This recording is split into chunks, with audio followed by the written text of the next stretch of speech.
ಹಾಗಾದ್ರೆ ನಮ್ಮ ಇವತ್ತಿನ ಸುದ್ದಿ ಡಬ್ಬಿಯ 4ನೇ ಸುದ್ದಿ ಯಾವುದು ಅದರ ಬಗ್ಗೆ ಕೂಡ ಗಮನ ಹರಿಸ್ತಾ ಹೋಗೋಣ. ಇಷ್ಟೊತ್ತವರೆಗೂ ರಾಜಕೀಯ ಸುದ್ದಿಗಳನ್ನ ನೋಡ್ತಾ ಹೋಗ್ತಿದ್ವಿ. ಸೊ ಈಗ ರಾಜಕೀಯವನ್ನ ಹೊರತುಪಡಿಸಿದಂತಹ ಸುದ್ದಿಯನ್ನ ನೋಡ್ತಾ ಹೋಗೋಣ. ಸೊ ಕರಾವಳಿಗೆ ರೆಡ್ ಅಲರ್ಟ್ ಅನ್ನ ಘೋಷಣೆ ಮಾಡಲಾಗಿದೆ. ಸೊ ಹಾಗಾದ್ರೆ ಕರಾವಳಿ ಭಾಗದಲ್ಲಿ 3 ಜಿಲ್ಲೆಗಳಿಗೆ ಮಳೆಯ ಅಬ್ಬರ ವಿಪರೀತ ಆಗಿರೋದ್ರಿಂದ ಭಾರಿ ಮಳೆಗೆ ಇಲ್ಲಿವರೆಗೂ ಕೂಡ ಕರಾವಳಿ ಭಾಗದಲ್ಲಿ 3 ಸಾವನ್ನಪ್ಪಿದ್ದಾರೆ. ಉಡುಪಿ, ದಕ್ಷಿಣ ಕನ್ನಡ ಜಿಲ್ಲೆಯಲ್ಲಿ ರೆಡ್ ಅಲರ್ಟ್ ಅನ್ನ ಘೋಷಣೆ ಮಾಡಲಾಗಿದೆ. ನಾವು 3 ಭಾಗಗಳ ದೃಶ್ಯಗಳನ್ನ ತೋರಿಸ್ತಾ ಇದ್ದೀವಿ, ಯಾವ ರೀತಿಯಾಗಿ ಮಳೆರಾಯ ಅಲ್ಲಿ ಅಬ್ಬರಿಸಿದ್ದಾನೆ ಅಂತ ಹೇಳಿ. ಉಡುಪಿ ಜಿಲ್ಲೆಯಲ್ಲಿ ರೆಡ್ ಅಲರ್ಟ್ ಘೋಷಣೆ ಮಾಡಲಾಗಿದೆ. ಸಮುದ್ರಕ್ಕೆ ಇಳಿಯದಂತೆ ಮೀನುಗಾರರಿಗೆ ಎಚ್ಚರಿಕೆಯನ್ನು ಕೊಟ್ಟಿದ್ದಾರೆ. ತಗ್ಗು ಪ್ರದೇಶಗಳಿಗೆ ನೀರು ನುಗ್ಗಿದೆ, ಜನರು ಪರದಾಡುವಂತಹ ಪರಿಸ್ಥಿತಿ ಕೂಡ ಇದೆ. ಇನ್ನು ಉಡುಪಿಯಲ್ಲಿ ಮಳೆ ಅವಾಂತರದ ಬಗ್ಗೆ ಮಾಹಿತಿಯನ್ನು ಕೊಟ್ಟಿದ್ದಾರೆ ನಮ್ಮ ಪ್ರತಿನಿಧಿ ಪರೀಕ್ಷಿತ್ ಅವರು. ಬನ್ನಿ ನೋಡೋಣ. ಉಡುಪಿ ಜಿಲ್ಲೆಯಲ್ಲಿ ರೆಡ್ ಅಲರ್ಟ್ ಘೋಷಣೆ ಆಗಿದೆ. ಉಡುಪಿಯಲ್ಲಿ ಸತತ 2 ದಿನಗಳಿಂದ ವ್ಯಾಪಕ ಮಳೆ ಆಗ್ತಾ ಇದೆ. ಹೀಗಾಗಿ ಉಡುಪಿಯಲ್ಲಿ ಬಹುತೇಕ ಪ್ರದೇಶಗಳು ನೆರೆಯಿಂದ ಒಳಪಟ್ಟಿದೆ. ಈಗ ನಾವು ಮಠದ ಬೆಟ್ಟು ಪ್ರದೇಶದಲ್ಲಿರುವಂತಹ ಒಂದು ಗರಡಿಯಲ್ಲಿದ್ದೇವೆ. ಈ ಗರಡಿ ಈ ಭಾಗದ ಜನರಿಗೆ ಆರಾಧ್ಯ ಸ್ಥಳ ಕೂಡ ಹೌದು. ದೈವದ ಆರಾಧನೆ ಕೂಡ ಇಲ್ಲಿ ನಡೆಯುತ್ತೆ. ಬ್ರಹ್ಮ ಬೈದರ್ಕಳ ಗರಡಿ ಇದು. ಇಲ್ಲಿ ಪ್ರತಿ ವರ್ಷ ಮಳೆಗಾಲದಲ್ಲಿ ಒಂದು ರೀತಿಯ ನೆರೆಯ ಆತಂಕ ಇಲ್ಲಿ ಮನೆ ಮಾಡಿರುವಂಥದ್ದು.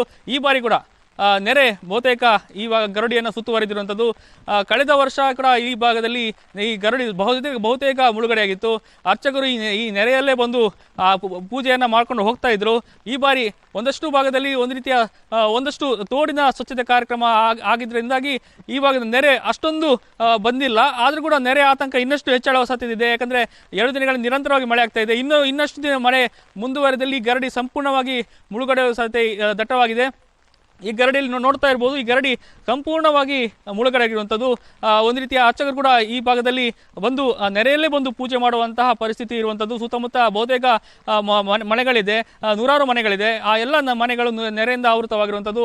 ಈ ಭಾಗದಲ್ಲಿರುವಂತಹ ಪ್ರಸಿದ್ಧ ಗರಡಿ ಇದು.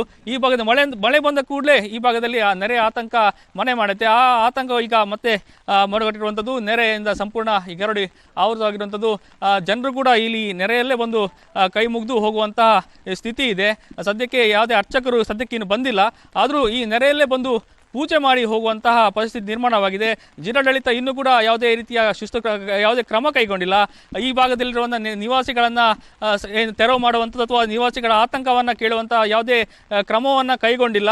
ಹಾಗಾಗಿ ಈ ಭಾಗದ ನಿವಾಸಿಗಳಲ್ಲಿ ಆತಂಕ ಇನ್ನಷ್ಟು ಹೆಚ್ಚಾಗ್ತಾ ಇರುವಂಥದ್ದು. ಮಳೆ ಕೂಡ ಇನ್ನಷ್ಟು ಹೆಚ್ಚಾಗತ್ತೆ.